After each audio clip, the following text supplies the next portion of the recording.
ஐயா பிரைஸ்லோ ஆண்டவராகிய இயேசு கிறிஸ்து நாமத்தினாலே உங்களை வாழ்த்துகிறேன்.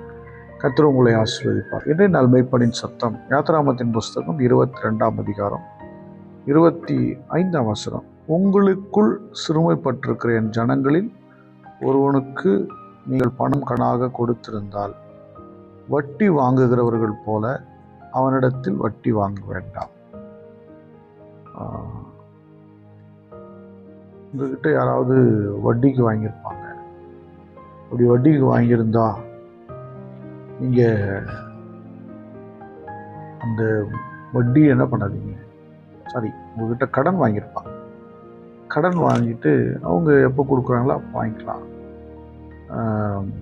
ஆனால் அதுக்கு வட்டி கேட்குறதுன்றது தேவன் அனுமதிக்கலை. சொல்கிறார், சிறுமைப்பட்டிருக்கிற ஜனம், கஷ்டப்படுற ஒருத்தன் உங்ககிட்ட பணத்தை கடனை வாங்கி அவங்ககிட்ட வட்டி கேட்காதீங்க. போலீஸை வாங்காதிருப்பாயாக. சங்கீதம் 15 சொல்லுது, தன் பணத்தை வட்டிக்கு கொடாமல் இருக்கவன் தான் தேவனுடைய ராஜ்யத்துக்கு போக முடியுமா. ஆனால் இன்றைக்கி நாட்களில் சில விசுவாச பிள்ளைகள், ஏன் இன்னும் சொல்லப்போனால் சில ஊழியர்களே கூட வட்டிக்கு விடுவதாக கேள்விப்படுகிறோம். தேவனுடைய பிள்ளைகளை வட்டிக்கு விடுதல் அது தேவனுடைய பிள்ளைகளுக்கு அழகல்ல. நம்முடைய சகோதரன், நம்ம அவங்களுக்கு உதவலாம். உதவ முடியலன்னு சொல்லிடுங்க. ஆனால் வட்டிக்கு கொடுக்காதீங்க. கடனாக கொடுங்க, கைமாத்தா கொடுங்க. இறங்கி கடன் கொடுக்குறன்னு பாக்கியவா கொடுங்க. உங்கள்கிட்ட இருக்குதுன்னு கொடுங்க. இல்லை உங்களுக்கு கொடுக்க விருப்பம் இல்லைன்னா கொடுக்காதீங்க, தப்பு இல்லை. ஆனால் வட்டி வாங்காதீங்க. சிலர் அநியாய வட்டி வாங்குறவங்க இருக்காங்க, கஷ்டப்படுத்தி. சில சபைக்குள்ள வட்டி கொடுறவங்கலாம் கூட இருக்காங்க. சபைக்குள்ள வட்டிக்கு கொடுத்துட்டு அவங்கள போயிட்டு கசக்கி புழிஞ்சு அவங்க டென்ஷன் பண்ணி அவங்கள வேதனைப்படுத்தி துக்கப்படுத்துறவங்க இருக்கிறாங்க. எனக்கு அன்பானவர்களே, நீங்கள் அந்த வட்டிக்கு கொடுக்குற அந்த இடத்துக்கு போயிடாதீங்க.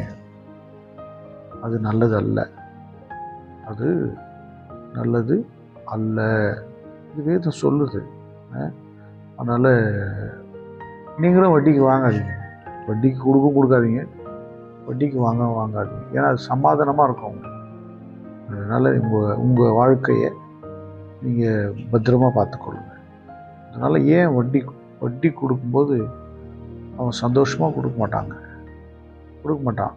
முதல் 1 மாதம் கொடுத்தான்னு வச்சுக்கோங்க, 2 மாதம் கொடுப்பான், 3 மாதம் கொடுப்பான். அதுக்கப்புறம் அந்த வட்டி கொடுக்கும்போது அவன் மனம் வேதனைப்பட்டு தான் கொடுப்பான். வேதனைப்பட்டு, மனம் கஷ்டப்பட்டு, சங்கடப்பட்டு, அப்படியே வெறுத்து போய் தான் கொடுப்பான். அதனால் தேவனுடைய பிள்ளைகள் ஒன்றை புரிந்து கொள்ள வேணும். நீங்கள் வட்டிக்கு கொடுக்காதீங்க, வட்டிக்கு வாங்க. ஸ்தோத்திரம் பண்ணுவோம். ஸ்தோத்திரம். இன்னைக்கு எத்தனையோ பிள்ளைகள் வட்டிக்கு வாங்கி திரும்ப செலுத்த முடியாமல் கஷ்டப்பட்டு உடைந்து போயிருக்கிறத, சூசைடு வரலையும் போகிறத பார்க்குறாங்க. வட்டிக்கு போய் உங்களுடைய பிள்ளைகள் சிக்கிக்கொள்ளக்கூடாது. நான் வட்டிக்கு கொடுக்குற தன்னிடத்துல தேவன் ஆசீர்வதித்திருக்கும். மற்ற வட்டிக்கு கொடாம ஆண்டவரே நீங்கள் பாதுகாத்து. ஸ்தோத்திரம். பரிசுத்த பிதாவையும் ஸ்தோத்திரிக்கிறாங்க. வட்டிக்கு கொடுத்து அந்த குடும்பத்தில் சாபங்களை வருவித்துக் கொள்ளாமல் ஆண்டவரே ஸ்தோத்திரம். இறங்கி கடன் கொடுக்குற பாக்கியவான்களாக இருக்கட்டும். அப்படியே இல்லாமல் போனால் உங்களுடைய பிள்ளைகள் வட்டியில் வட்டி வாங்கி அதில் பிழைக்கத்தக்க ஒரு எண்ணம் வராதிருப்பதாக தாவை ஸ்தோத்திரம். பார்க்கிற ஒவ்வொரு நபருக்கு ஆட்சேபிக்கிறேன். அவர்களுக்குள்ள அந்த வட்டி பண காரியங்கள், அந்த பாவ பழக்க வழக்கம் இருக்குங்க, அவளை விட்டு வெளியே வரவைங்க.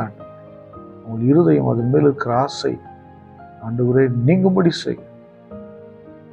ஆனால் ஆசையின் மேல இருக்கிற அந்த பாவத்தை நீக்கி விடுங்க.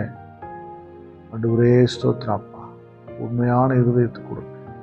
ஆண்டவரே கர்த்தாவே, யார் உம்முடைய கூடாரத்தில் தங்குவான் என்று வேதம் சொல்லும். தன் பணத்தை வட்டிக்கு கொடாமல் இருக்கிறவர் அப்படின்னு ஒரு வார்த்தை சொல்லப்பட்டிருக்கிறது.